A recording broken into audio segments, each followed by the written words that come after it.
வணக்கம். இணைந்திருப்பது இலங்கையின் முதற்தர செய்தி வழங்குகிற நியூஸ் ஃபர்ஸ்டின் இரவு 8 மணி பிரதான செய்தி அறிக்கையுடன் கொழும்பில் அமைந்துள்ள நியூஸ் ஃபர்ஸ்டின் பிரதான கலையகத்திலிருந்து உங்களை சந்திக்கும் நான் ஜூடின் சிந்துஜன். அமெரிக்கா, ஐரோப்பா, மத்திய கிழக்கென சர்வதேசத்தின் பல பாகங்களிலும் இருந்து சக்தி குளோபலூடாக இணைந்திருக்கும் உங்களை சந்திப்பதில் மிகுந்த மகிழ்ச்சி. விரிவான செய்திகளுக்கு செல்லும் முன்னர் முதலில் அவதானம் தலைப்புச் செய்திகள். ஒலிம்பிக் போட்டிகளில் கலந்து கொள்ளும் இலங்கை வீரர்களுக்கு ஜனாதிபதி வாழ்த்து. நம்பிக்கையின் சுடர் பேரணியில் இணைந்து கொண்டு மக்களும் வாழ்த்து. உத்தேச சுங்க சட்டம் தொடர்பில் விசாரணைகளை மேற்கொண்டு பின்னர் தீர்மானம் எடுப்பதாக ஜனாதிபதி தெரிவிப்பு. 274 கிலோகிராம் கோகைன் போதைப் பொருள் பேலியகுடையில் மீட்பு. புறக்கோட்டை வர்த்தக நிலையம் ஒன்றில் தீ. தொடர்வது விரிவான செய்திகள். புதிய சுங்க சட்டத்தை அறிமுகப்படுத்துவது தொடர்பில் சுங்க அதிகாரிகளுடன் இன்று முற்பகல் ஜனாதிபதி மைத்ரிபால சிறிசேன தலைமையில் கலந்துரையாடல் ஒன்று இடம்பெற்றது.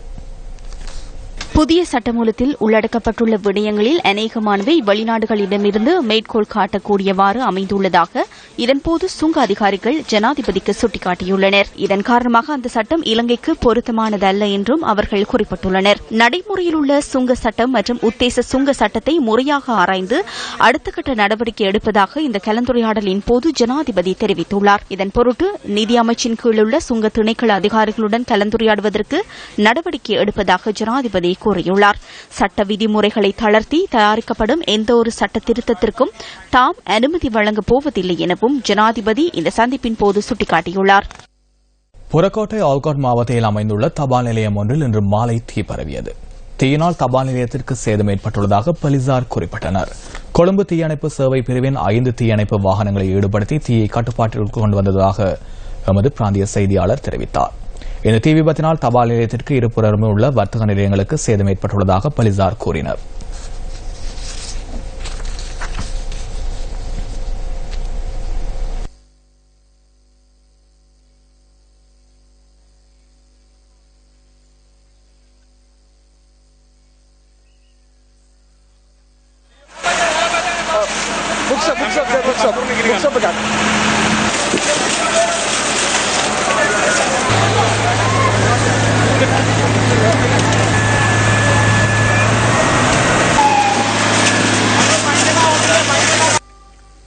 स्टिल कैमरा करेंगे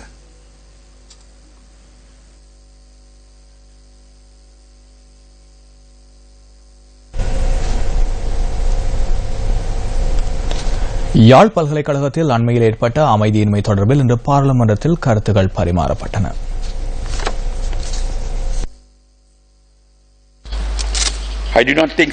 இந்த நிலைமையை நாங்கள் மிகைப்படுத்தக்கூடாது என நான் நினைக்கின்றேன். அது அனைவருக்கும் உள்ள பொறுப்பாகும்.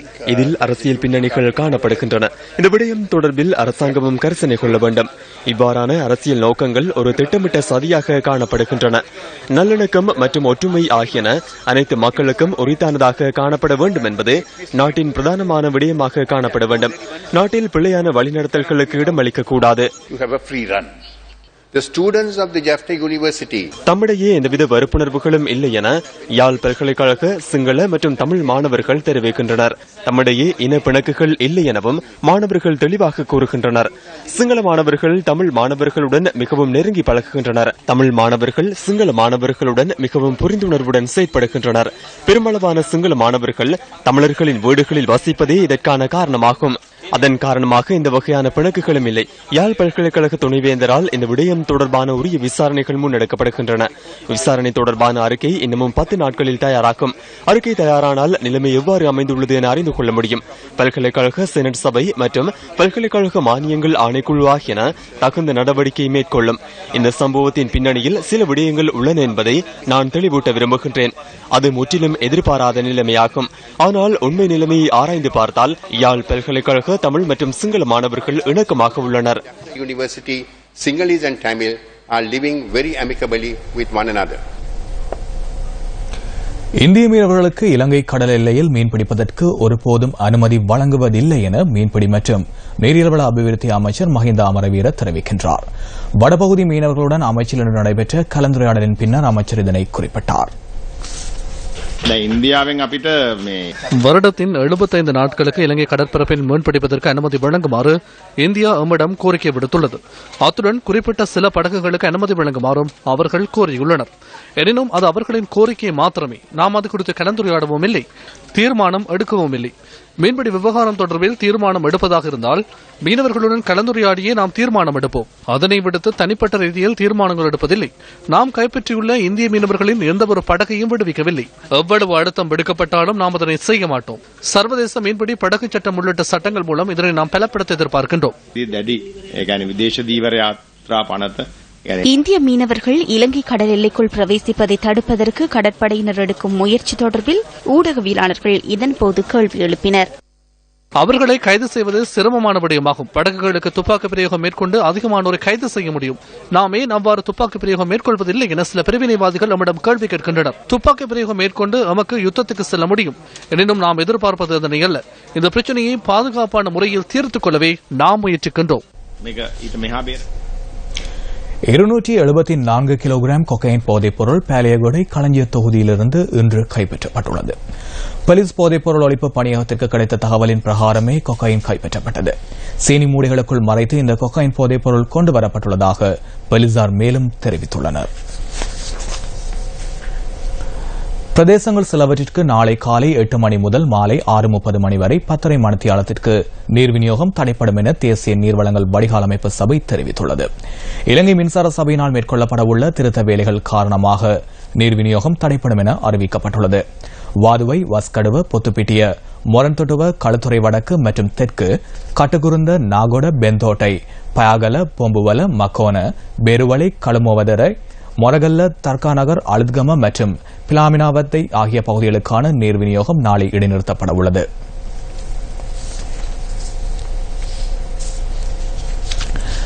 பாராளுமன்றத்தில் இன்று தெரிவிக்கப்பட்ட கருத்துக்கள் சில அடுத்து.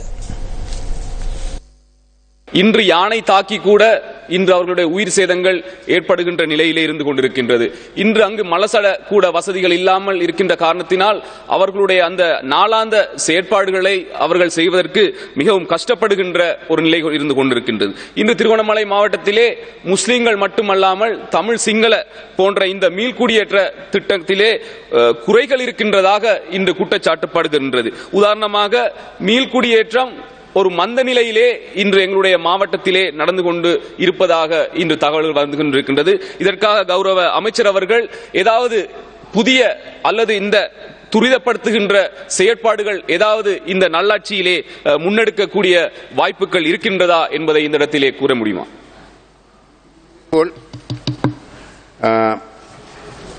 மீள்குடியேற்றங்கள் இவ்வாறு நடைபெற்றுக் கொண்டிருந்தன.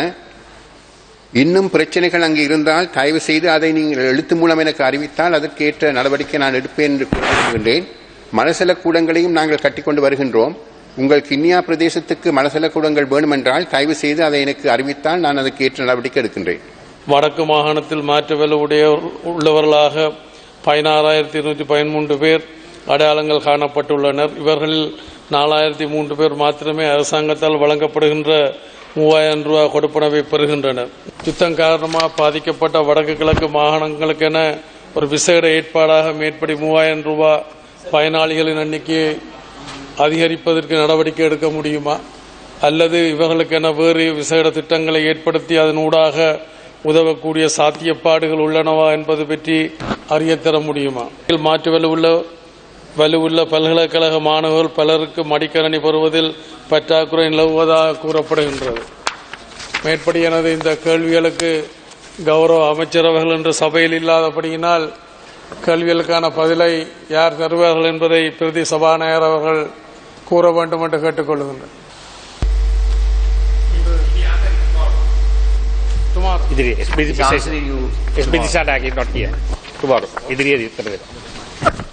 எங்களுடைய நாட்டிலே வெளிநாட்டு செலவாணியை இந்த நாட்டுக்கு கொண்டு வருவதென்றால் ஆளுக்கு ஆள் இனவாதமோ மதவாதமோ குலவாதமோ போன்று கதைக்காமல் அன்று சிங்கப்பூர் மக்கள் என்று இனவாதத்தை மறந்தார்களோ மதவாதத்தை மறந்தார்களோ குலவாதத்தை மறந்தார்களோ இன்று சிங்கப்பூர் நாடு உலகிலே பேரும் புகழும் பெறக்கூடிய ஒரு நாடாக திகழ்வு என்பதை நாங்கள் அனைவரும் உணர வேண்டியதாக இருக்கின்றது. இன்று கௌரவ ஜனாதிபதி மைத்ரிபால சிறிசேன அவர்களும் கௌரவ நாட்டின் பிரதமர் ரணில் விக்ரமசிங்க அவர்களும் பாரிய ஒரு புரட்சி ஏற்படுத்துவதற்கு தயாராக இருக்கின்றார்கள். ஆனால் எதிர் அணிகள் அதை செய்ய விடாமல் தடை செய்ததை நாங்கள் அறியக்கூடியதாக இருக்கின்றது. பாரிய புரட்சி கொண்டு வருவதற்காக வேண்டி பாரிய திட்டங்கள் தற்பொழுது இந்த நாட்டிலே அமுல் நடத்தப்படுகின்றன.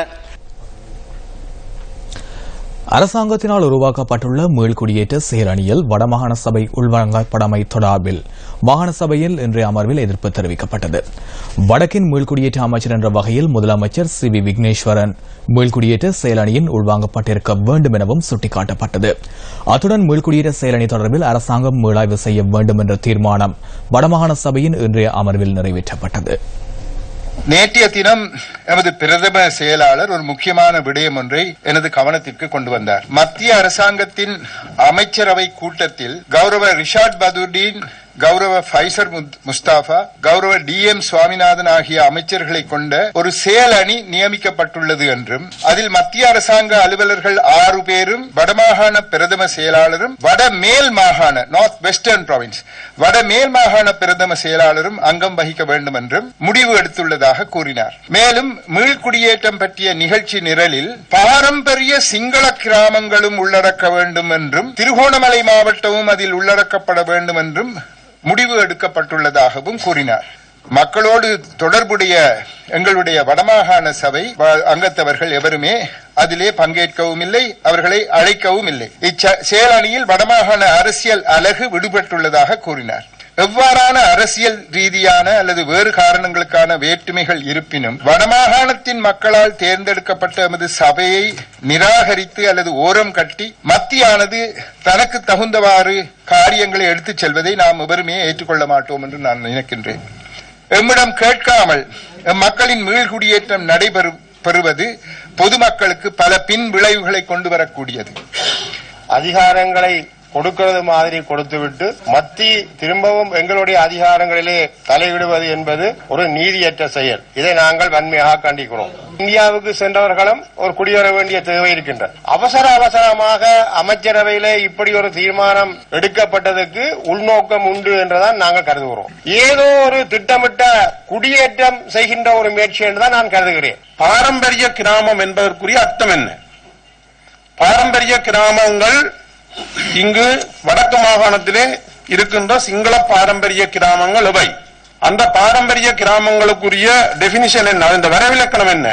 பக்கத்தில் இருக்கிற முல்லைத்தீவு மாவட்டம், திருவண்ணாமலை மாவட்டம் போன்ற மாவட்டங்களிலே இருந்து கபளீகரம் செய்யப்பட்ட நிலங்களை ஒன்றாக சேர்த்து கடந்த ஆட்சி காலத்திலே உருவாக்கப்பட்ட போகஸ்வக என்ற கிராமம் நிச்சயமாக இப்படி ஒரு குழு அமைக்கப்பட வேண்டும் என்று சொன்னால் எங்களுடைய மீள்குடியேற்றத்துக்கு பொறுப்பாக இருக்கின்ற கௌரவ முதலமைச்சர் அவர்கள் அதில் உள்வாங்கப்பட்டிருக்க வேண்டும். கொக்குளாயில் அந்த மீனவர்கள் தங்களுடைய பாரம்பரிய பூமியில் இறங்கு துறையில் அந்த பாடிகள் அமைப்பதற்கு சென்ற வேளை அங்கு அத்துமீறி தொழில் செய்து கொண்டிருக்கும் பெரும்பான்மையின அந்த மீனவர்களால் வெளியேற்றப்பட்டதாக நேற்றைய பத்திரிகைகள் மூலமாக நாங்கள் அறியக்கூடியதாக இருந்தது. கேப்பாப்பிலவு மக்கள் உண்ணாவிரதங்கள் இருந்து அடுத்த முறை உண்ணாவிரதத்துக்கு அறிவித்து திரும்ப நாங்கள் அதற்கான விளக்கங்களை சொல்லி மறைத்துக் கொண்டிருக்கின்றோம். இன்றும் அந்த இடத்தில் ராணுவ குடியிருப்போ ராணுவ முகாம்களோ தான் இருக்கின்றன. இது தவிர கொக்கு தொடுவாய் பகுதியிலே அரசாங்க அதிபருடைய பதிவில் இல்லாத நிலங்களை ராணுவ அபகரிப்புக்காக எடுத்து வைத்திருக்கின்றார்கள். புள்ளி விவரங்கள் என்னிடம் உள்ளது. தந்தை செல்வநாயகம் அவர்கள் மணலாறு குடியேற்றத்திற்கு எதிராக தொடங்கிய போராட்டத்திலிருந்து அவரது 3வது 4வது தலைமுறைகளாக நாங்கள் இன்றைக்கு தொடர்ந்து அதே கதையை கதைத்துக் கொண்டிருக்கக்கூடிய 60-70 ஆண்டுகளாக நாங்கள் பேசிக்கொண்டே இருக்கிறோம். அவர்கள் செய்து கொண்டே இருக்கிறார்கள். எந்தவித பிசுறும் இல்லாமல் நல்லாட்சி என்ற முகமூடியை அணிந்து கொண்டு அதே காட்டாட்சி தொடர்ந்து கொண்டிருக்கிறது. யுத்தத்தினால் பாதிக்கப்பட்டு தங்களுடைய காணிகளில் இருந்து வெளியேறியவர்கள் அந்தந்த காணிகளில் இருத்தப்பட வேண்டும் என்பதுதான் மீள்குடியேற்றம். அதான் அதுக்கு வரவிலக்கணம். கொக்கச்சங்குளம் முழுக்க கொண்டு வந்து குடியேற்றப்பட்ட இடம். முதலமைச்சர் மாதத்திற்கு 2 தடவை ஜனாதிபதியை சந்திக்கின்றார். அவர் பிரச்சினைகளை கோரி தீர்வு காண முடியும். எமது உறுப்பினர்கள் எப்போதும் இனவாதத்தையே தூண்டுகின்றனர். வவுனியாவில் கோவில் இல்லையா? அதனை சிங்கள மக்கள் உடைக்கின்றனரா? எல்லா மதங்களும் ஒரே விடயங்களையே கூறுகின்றன. நாமல்கம, போகுகம, நாந்தமித்ர ஆகிய இடங்கள் தமிழர்களின் பாரம்பரிய இடங்கள் என இங்கு சிலர் கூறுகின்றனர். 2500, 3000 வருடங்கள் பழமையான தொல்பொருட்கள் இன்னும் அங்கு இருக்கின்றன. கிழக்கு மாகாண சபையின் 61வது அமர்வு திருகோணமலையில் உள்ள கிழக்கு மாகாண சபை கட்டிடத் தொகுதியில் இன்று இடம்பெற்றது. கிழக்கு மாகாண சபையின் இன்றைய அமர்வு அவைத்தலைவர் சந்திரதாஸ் கலபதி தலைமையில் காலை 9 மணிக்கு ஆரம்பமாகியது. இன்றைய அமர்வில் 16 பிரேரணிகள் நிகழ்ச்சி நிரலில் உள்ளடக்கப்பட்டிருந்தன. ஒளிவில் கடலரிப்பு தொடர்பில் ஸ்ரீலங்கா முஸ்லிம் காங்கிரஸ் உறுப்பினர் எஸ் தவம் முன்வைத்த தனிநபர் பிரேரணை விவாதத்துக்கு எடுத்துக் கொள்ளப்பட்டது. கரையோர பிரதேசம் மிக வேகமாக கடலரிப்புக்குள்ளாகி வருகிறது. ஏற்கனவே போடப்பட்ட கருங்கல் தடுப்புச் சுவர் வடக்குப்புறமாக முற்றாக கடலரிப்பு சென்றுவிட்டது. தற்போது கரையோர கண்காணிப்பு கோபுரம் கடலரிப்பில் சாய்ந்துள்ளது. வெளிச்ச வீடும் உல்லாச விடுதியும் இன்னும் சில நாட்களில் கடலில் அடித்துச் செல்லப்படக்கூடிய அபாயமும் உள்ளது. தற்போது ஒலிவிலின் கரையோர நிலத்தில் சுமார் 2 சதுர கிலோமீட்டர்களுக்கு மேலான நிலங்களை இக்கடலரிப்பு காவு கொண்டுவிட்டது.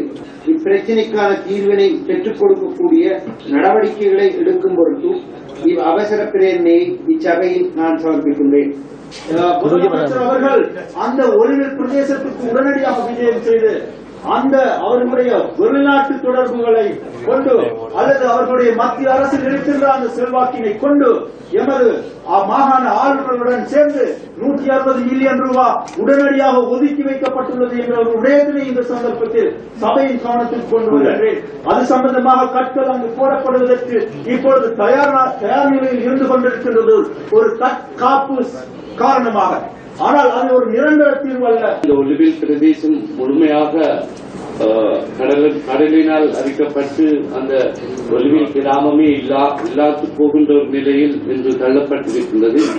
ஒரு மத்திய அரசாங்கத்துடைய துறைமுக அபிவிருத்தி அமைப்பின் ஊடாக செய்யப்படுகின்ற இந்த துறைமுகத்துடைய அமைப்பு தொடர்பாக நிறைய ஒலிவில் மாத்திரமல்ல, ஒலிவில் கிராமமே நீரில் மூழ்கின்ற அபாயத்தோடு அண்மையிலே இருக்கிற இந்த ஒரு கிராமத்திலே விவசாய காணிகளுக்கு போகின்ற ஒரு பாரிய நிலைமை வந்திருக்கிறது. தமிழ் தேசிய கூட்டமைப்பின் கிழக்கு மாகாண சபை உறுப்பினர் கு நாகேஸ்வரனால் சம்பூர் அனல் மின் நிலையம் தொடர்பில் முன்னைய அமர்வில் முன்வைக்கப்பட்டிருந்த பிரேரணை இன்று விவாதத்துக்கு எடுத்துக் கொள்ளப்பட்டது. சம்பூர், வில்லுப்புறம், சம்புக்களி போன்ற நன்னீர் ஏரிகளையும் நன்னி, கடைச்செவளி, ராக்கடி, சொக்கட்டி, சுவாந்தரை, வள்ளிகடி, சாப்பாலம் போன்ற கலப்புகளையும் பல நூற்றுக்கான விலங்கினங்கள் வாழும் காடுகளையும் கொண்டதாகவும் அமைந்துள்ளது.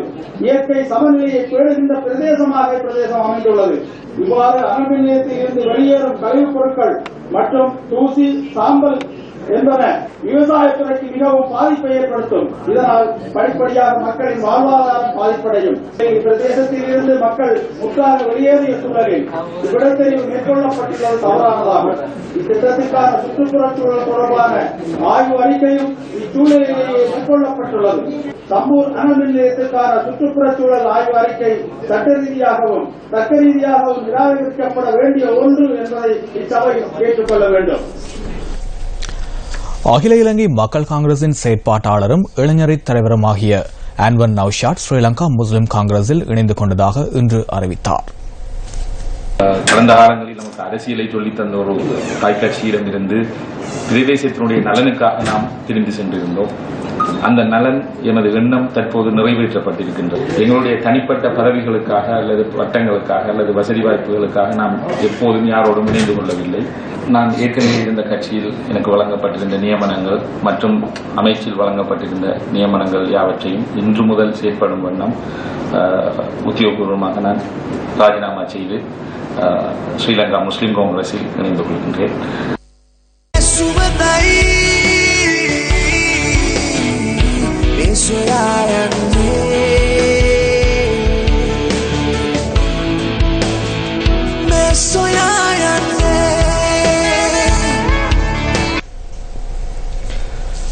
மக்கள் சக்தி 100 நாள் திட்டத்தை நேற்று அவ்வாறு ஆரம்பித்திருந்தோம். மக்கள் சக்தி 100 நாள் திட்டத்திற்கு உள்நாட்டு மற்றும் வெளிநாட்டு பிரஜைகளின் மிகுந்த ஆதரவு கிடைத்துள்ளது. 100 நாட்களுக்குள் மக்கள் பயன்பெறும் வகையிலான 100 திட்டங்களை நடைமுறைப்படுத்துவது எமது நோக்கமாகும். இந்த திட்டம் தொடர்பில் நியூஸ் ஃபர்ஸ்டின் பணிப்பாளரும் பொது முகாமையாளருமான யசரத் கமல் ஸ்ரீ இவ்வாறு கருத்து தெரிவிக்கின்றார். மக்கள் சக்தி செயலகத்திற்கு தொடர்ந்தும் தொலைபேசி அழைப்புகள் வந்து கொண்டிருப்பதனை உங்களால் அவதானிக்க முடியும். இந்த செயற்திட்டத்திற்கு அவர்களின் ஒத்துழைப்புகளை வழங்க உள்நாட்டில் மாத்திரமல்ல வெளிநாட்டிலிருந்தும் அழைப்புகள் வந்து கொண்டிருக்கின்றன. அவர்கள் விரும்பிய திட்டத்திற்கு தங்களின் உதவிகளை வழங்குவதற்காக இங்கு அனைத்து விடயங்களையும் நாம் பிரித்து வைத்துள்ளோம். பல குழுக்களாக பிரித்து செயற்திட்டங்களை நாம் முன்னெடுத்து வருகின்றோம். ஒவ்வொரு செயற்திட்டங்களுக்காக 3 விலைமனு கோரல்களை நாம் கேட்டுள்ளோம். அதன் அடிப்படையில் மிக குறைந்த விலையில் கிடைக்கும் விலைமனு கோரலுக்கு அமைய மக்களின் உதவியுடன் இந்த செயற்திட்டத்தை நிறைவு செய்ய இருக்கின்றோம். நாம் தற்போது 3 செயற்திட்டங்களை ஆரம்பித்துள்ளோம். எதிர்வரும் சில தினங்களில் பல்வேறு செயற்திட்டங்களை ஆரம்பிக்க மக்கள் சக்தி செயலகம் நடவடிக்கைகளை மேற்கொண்டு வருகின்றது. நாம் முன்னெடுக்கவுள்ள பல திட்டங்களுக்கு உங்களாலான ஒத்துழைப்புகளை வழங்க முடியும். அம்பாறை கல்முனை பிரதேசத்தில் அமைந்துள்ள இந்த வீட்டு திட்டத்தில் வாழும் மக்களும் மலசலக்கூடம் இன்றி பெரும் சிரமங்களை எதிர்நோக்குகின்றனர். டொய்லெட் பிரச்சனையா இருக்குது. இப்படி இதால பிள்ளைகளுக்கெல்லாம் டெங்குகள் வருத்தங்கள் வீடுகள் எல்லாம் வருகுது, காய்ச்சல்கள் வருகுது. எல்லாம் இருக்கிறபடியா வயோதிபர் எல்லாம் இருக்காங்க. 300 குடும்பம் இருக்குது. இந்த 300 குடும்பத்துக்கு இந்த டொய்லெட்டால ஒரே பிரச்சனை. மாறி மழை காலம் எல்லாம் இப்படி டொய்லெட் வெடிச்சு ஓடுற கஷ்டமா இருக்கு.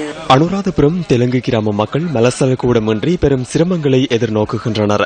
குடிசை வீடுகளில் வாழும் சுமார் 200 குடும்பங்களை சேர்ந்த மக்களுக்கு 2 மலசல கூடங்கள் மாத்திரமே காணப்படுகின்றன. இவ்வாறு இந்த எதிர்காலம் தொடர்பில் சிந்திக்கும் இந்த மக்களுக்கு உதவி புரிவது மக்கள் சக்தி 100 நாட்கள் திட்டத்தின் நோக்கமாகும். சேருவில காவன்திஸ்ஸபுர மக்கள் காட்டு யானைகளின் அச்சுறுத்தலை எதிர்நோக்கியுள்ளனர். விவசாயத்தை நம்பி வாழும் இந்த மக்களின் விளை நிலங்களை காட்டு யானைகள் பல தடவைகள் சேதப்படுத்தியுள்ளதாக பிரதேச மக்கள் குறிப்பிடுகின்றனர். 4.5 கிலோமீட்டர் தூரத்திற்கான யானை தடுப்பு பாதுகாப்பு வேலிகளை அமைப்பது மற்றும் ஒரு சமூக பணியாகும். 100 நாள் திட்டத்தின் ஆரம்பம். தம்புள்ள தமனயாய தொடக்கம் அலகொல்ல வெவ பகுதி வரையான வீதி புனர் நிர்மாணம். வீதி அமைக்கப்பட்டுள்ளது. மிகவும் மகிழ்ச்சியாக உள்ளது. கிளிநொச்சி பரந்தன் அரசினர் தமிழ் கலவன் பாடசாலைக்கான குடிநீர் திட்டம். எங்களுக்கு இந்த கிணறு தண்ணி உதவி தந்ததுக்கு மிக்க மிக்க நன்றி. வலிகம புராண கிராம மக்களுக்கான குடிநீர் திட்டம். உங்களுக்கு புண்ணியம் கிடைக்க வேண்டும். நாம் குடிநீரின்றி பல்வேறு சிரமங்களை எதிர்நோக்கினோம். சிறு சிறு நிறுவனத்திற்கு புண்ணியம் கிட்ட வேண்டும். உங்கள் முகங்களில் புன்னகையை ஏற்படுத்தும் நாள் மிக தொலைவில் இல்லை. உங்கள் கிராமத்திற்கும் நாம் வருவோம்.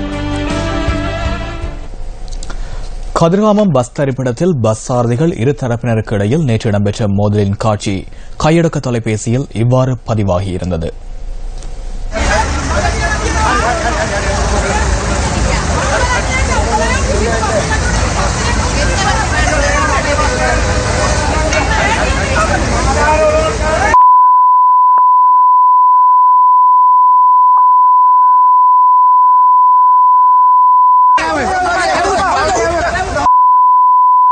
සිරස ගියා යයි මොකද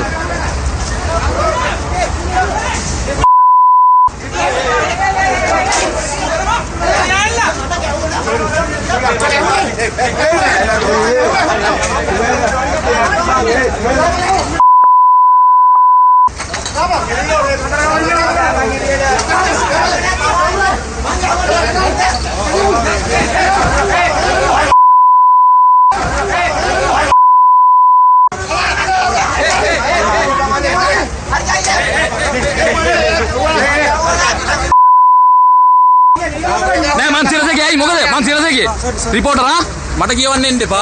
ඔයගොල්ලන්ගේ ප්‍රශ්න ඔයගොල්ලෝ විසඳ ගන්න. මම සිරස එකේ මට කියවන්න එන්න එපා. පුල්ලාඩි. අල්ලේ චී එන්න බේලේ යමු.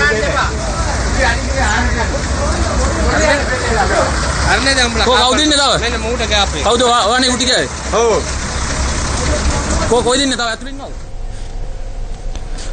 உத்தேச பொருளாதார மத்திய நிலையம் தொடர்பில் பாராளுமன்ற உறுப்பினர் சிவசக்தி ஆனந்தன் கருத்து தெரிவித்தார். ஓமந்த பொருளாதார மத்திய நிலையத்தினுடைய இடம் தெரிவு சம்பந்தமாக இறுதியாக அந்த பெரும்பான்மை எடுத்த முடிவுக்கு இணங்க செய்ய வேண்டியது சம்பந்தனையான பொறுப்பு. ஏனென்றால் அவர் எங்களுக்கு கூறிய ஒருபடியே நான் ஒரு ஜனநாயகவாதி, நான் ஜனநாயக ரீதியாகத்தான் இந்த முடிவை எடுப்பேன் என்று கூறியவர். ஆகவே அந்த ஜனநாயகத்துக்கு மதிப்பளித்து தன்னுடைய கட்சி சார்ந்தவர்களை இந்த பெரும்பான்மை எடுத்த முடிவுக்கு, அதாவது ஓமந்தையில் இந்த பொருளாதார மத்திய நிலையம் அமைக்க வேண்டும் என்று எடுத்த முடிவுக்கு ஒருமித்த கருத்துக்கு கொண்டு வர வேண்டிய பொறுப்பு எதிர்க்கட்சி தலைவரும் கூட்டமைப்பினுடைய தலைவர் என்ற வகையில் சம்பந்தனையா அந்த பணியை செய்ய வேண்டும். ஆனால் இன்றைக்கு அதுக்கு மாறாக மீண்டும் மத்திய அமைச்சர் டாட் பதிவின் அவர்கள் அரசாங்க அதிபருக்கு பணிக்கப்பட்டிருக்குது. இந்த பொருளாதார மத்திய நிலையத்துக்கான இடம் தெரிவு சம்பந்தமாக மாவட்டத்தினுடைய ஒருங்கிணைப்பு குழு கூட்டத்தை கூட்டப்படி அரசாங்க அதிபருக்கு சொல்லப்பட்டிருக்கிறது. ஏற்கனவே 2010 ஆண்டு நடைபெற்ற மாவட்ட ஒருங்கிணைப்பு குழு கூட்டத்தில் ஓமந்தையில் இந்த பொருளாதார மத்திய நிலையம் அமைய வேண்டும் என்று ஒரு முடிவு எடுக்கப்பட்டிருக்கிறது. ஆகவே திரும்ப இன்னும் ஒரு மாவட்ட ஒருங்கிணைப்பு குழு கூட்டத்தை கூட்ட வேண்டிய தேவை எங்களுக்கு யாருக்குமே இல்லை. ஆகவே இந்த இடத்துல ஜனாதிபதி பிரதமரை முடிவெடுக்கும்படி கூறுவதும், பிரதமர் ஜனாதிபதியை கூறுவதும், அல்லது எதிர்க்கட்சி தலைவர் வடமாகாண முதலமைச்சர் தான் முடிவெடுக்க வேண்டும் என்று கூறுவதும், ஆகவே ஜனாதிபதி, பிரதமர், எதிர்க்கட்சி தலைவர் இந்த ஒரு சிறிய விடயங்களுக்கு இன்றைக்கு ஒரு முடிவெடுக்க முடியாமல் மக்களையும் குழப்பி தமிழ் தேசிய கூட்டமைப்பில் இருக்கக்கூடிய பாராளுமன்ற மாகாண சபை உறுப்பினர்களையும் ஒரு பிரித்து கையாளுகின்ற ஒரு வேலை என்றது மக்கள் மத்தியிலேயும் புத்திஜீவிகள் ஊடகங்கள் மத்தியில ஒரு கடுமையான விசனத்தை ஏற்படுத்தி.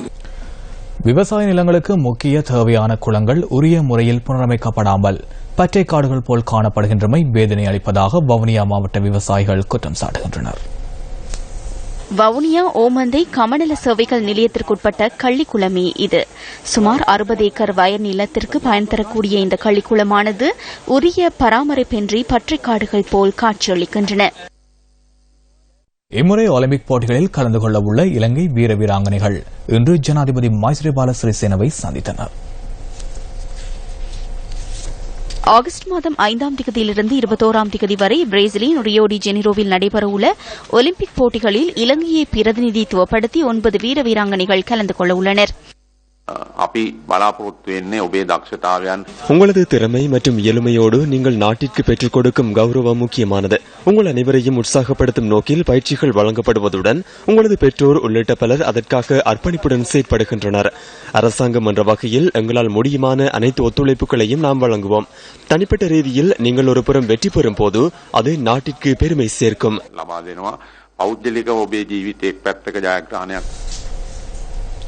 இம்முறை ஒலிம்பிக் விளையாட்டு விழாவில் பங்கேற்கும் இலங்கை வீர வீராங்கனைகளை ஊக்குவிக்கும் நோக்கில் ஏற்பாடு செய்யப்பட்டுள்ள நம்பிக்கையின் சுடரை ஏந்திய பயணத்திற்கு இன்றும் ஏராளமானோரின் ஆசீர்வாதம் கிட்டியது. நம்பிக்கையின் சுடரை ஏந்திய பயணம் இன்று காலை வரலாற்று சிறப்புமிக்க புலனறுவை நகரில் பயணத்தை ஆரம்பித்தது. புலனறுவை மாவட்டம் மேலதிக செயலாளர் HK கங்காகின் ரோஷனா மற்றும் புலனறுவை பிரதான போலீஸ் பரிசோதகர் JSM ஜெரோல் ஆகியோரின் பங்கு பெற்றதுடன் இன்றைய பயணம் ஆரம்பமாகியது. பாடசாலைகள் பிரதேசத்தின் விளையாட்டு வீராங்கனைகளின் பங்கு பெற்றலுடன் ஆரம்பமான பயணத்தில் ஏராளமான மக்கள் கலந்து கொண்டனர்.